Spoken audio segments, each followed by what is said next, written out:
So if you clicked on this video, I bet you know exactly why you did, and so do I. Your rap sheet just isn't a piece of paper, it's a mirror. It shows you exactly where you've been, and if you're not careful, exactly where you're going to keep going. My name is Jason, and I'm the president and CEO of Behind Bars Blueprint. We are an organization that specializes in helping individuals and their families navigate the incarceration process from beginning to end and even beyond. Today's video, we're going to go over why you keep going back to jail or prison and how you can stop it for good. This could be extremely important, so I'd pay close attention. Let's get started. The first thing we have to do is we have to identify the problem. Like in any situation, you have to figure out what's going right, what's going wrong. And there's typically a cycle. What I've seen from my experience is wrong friends, right? Making bad decisions under pressure. You can't find a job. The probation officer or parole officer is asking you, hey, have you found a job? Have you found a job? And you start getting all anxious and upset. And you start making bad decisions. Or you blame the probation officer or the parole officer. Hey, it's not my fault. The system's out to get me. I've heard it all, guys. A lot. And it's rarely, if ever, true, okay? And we know that, okay? But you have to identify the problem. And what's the problem? A lot of times, it's you, okay? And we know that. And the same goes for me, same goes for anybody else. It's not the system's fault. It's not the parole officer's fault. It's not the probation officer's fault. You are simply shirking responsibility and not taking the proper steps that you need to take in order to be successful. And deep down, you know this. And until you identify the problem, you're always going to be the problem. At Behind Bars Blueprint, we've seen it all. We've seen families torn apart. We've seen repeat violations. We've seen people do well, get good jobs, get their driver's license privileges restored, all that, and then for some reason, throw it all away. It doesn't make any sense. And after a tremendous amount of time observing this, talking with probationaries, parolees, parole officers, probation officers, one thing seems to be pretty much in common with all that, and that's, yeah, you might identify I might be the problem, but you don't own it. And that's the key. Identify the problem, which a lot of times is you, and then own it, okay? Hey, I'm not saying everything's fair. I'm not saying everything's going to go your way. I'm not saying everything's going to just turn out roses, but own it. You have a say in what happens to you. You may not be able to control everything that happens to you, but you can control how you respond to it. And that doesn't mean you start making bad decisions under pressure. That doesn't mean you start making stupid decisions because you're getting upset or nobody's treating you fair or properly or however you want to put it. You have to start owning that the fact that you are the problem is probably contributing to the majority of your other issues. So you've identified the problem, which typically is you. But what do you do with it? Well, the first thing is own it. All right? I've said in other videos that in prison, respect is currency. Respect is a big deal in prison. And, that makes sense to some degree. Sometimes it gets to be a little strange in the way they treat it, but for the most part, it makes sense.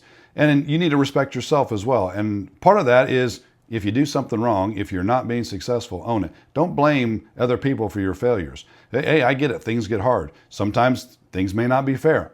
I get that too. That's called life, okay? Is it harder for the probationary or the parolee? Absolutely. But so what are you going to do? The same things you've always done? You want to just keep going back to jail or prison, or you just want to lay down and give up? Not an option, okay?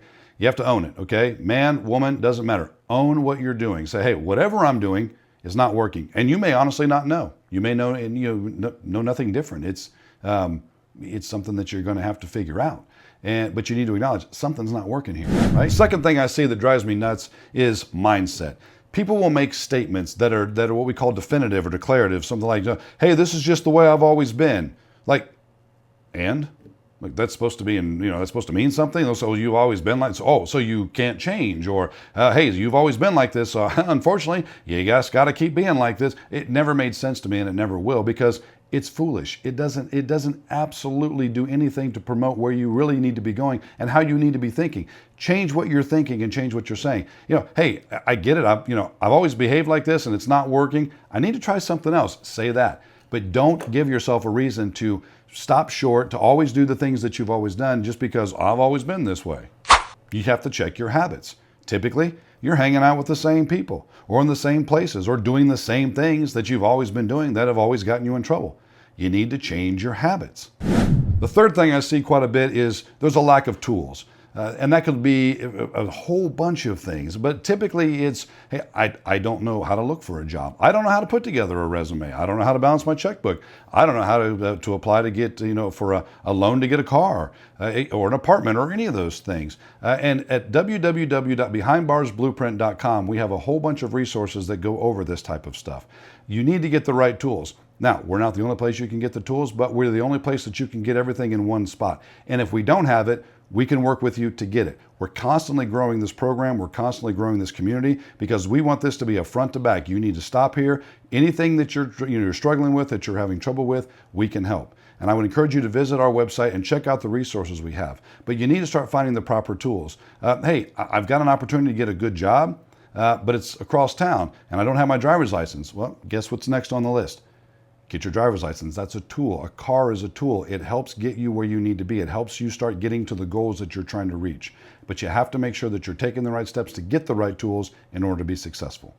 This should bring us to the solution. None of this matters unless we actually get to a solution. You can talk all day long. You can read every book you want. You can go to every program you find. But unless you start implementing actual steps to get to a solution, you're never going to be set free. So what does that look like? Well, step one, you got to get in front of the mirror. Yep, you got to look yourself in the eye, and I'm being literal when I say this.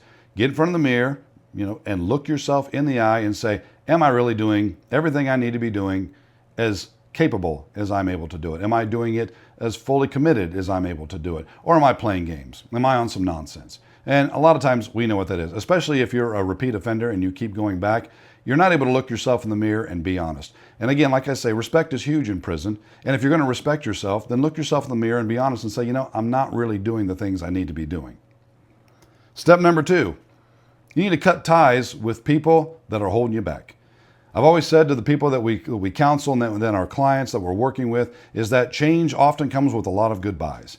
You're going to have to say goodbye to people. You're going to have to say goodbye to bad habits. You're going to have to say goodbye to bad places. You've got to stop doing the things that got you there in the first place and spending time around people, places, and things that aren't constructive to where you're trying to go or where you should want to go. If you keep doing what you've always done, you're going to get what you've always got. It's that simple.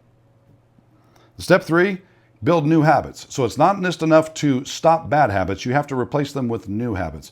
I always recommend people read James Clear's Atomic Habits. It's a great book, and he talks about you can get rid of bad habits, but if you don't replace them with good habits, you're bound to have your bad habits come back. And I'm paraphrasing that, but you get the gist. So what do good habits look like? It's job training. Find a mentor.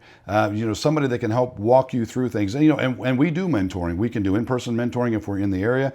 We do a lot of online mentoring, and that's great. That really helps out a lot. But having said that, I would really recommend if you can find somebody in person, locally where you're at that you trust, to be your mentor and help you walk through this, bounce ideas off of. Hey, maybe your thinking's going a little sideways. Find this person and talk to them because it really helps kind of get you back and get you grounded. But you need to start replacing the bad habits with good habits.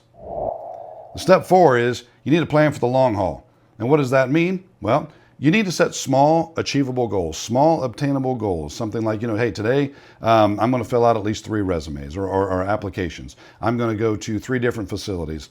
Whether that means a manufacturing facility or it could be a city municipal facility, depending on what the hiring requirements are and what you're allowed to do. But set small goals. You want to set small, achievable goals so you get these victories along the way. These little victories that are going to embolden you and kind of help you say, yeah, I'm getting a little traction. I can do this, but never lose sight of the fact that you're doing it for the long haul of the big picture.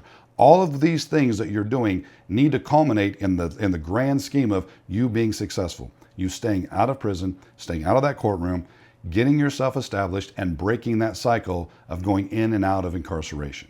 So like I said before, your rap sheet is a mirror, but it doesn't have to be a map. It doesn't have to tell you where you're going. It definitely will tell you where you've been, and there's nothing you can do about that, and you should never deny that. But it doesn't have to tell you where you're going. We've got a lot of support information on our website, guys, www.behindbarsblueprint.com. You can go there and find a tremendous amount of information. You can find other videos like this that has additional information and topics that we discuss. You can email me at behindbarsblueprint@gmail.com, or you can give me a phone call at 260-228-2626. If there's any questions that you have on this content, if you want me to go deeper on this particular topic, if there's other topics you want me to discuss, let me know. You can put it in the comment section down below, or you can contact me in any of the ways I just provided. But we're here to help, guys. We want you to check out the resources. We want you to be successful. We want you to stop the cycle of incarceration and free yourself from a prison that, quite honestly, you are creating. If you have any other questions, guys, again, you know how to get a hold of me. And until next time, keep the faith, stay strong. Ooh.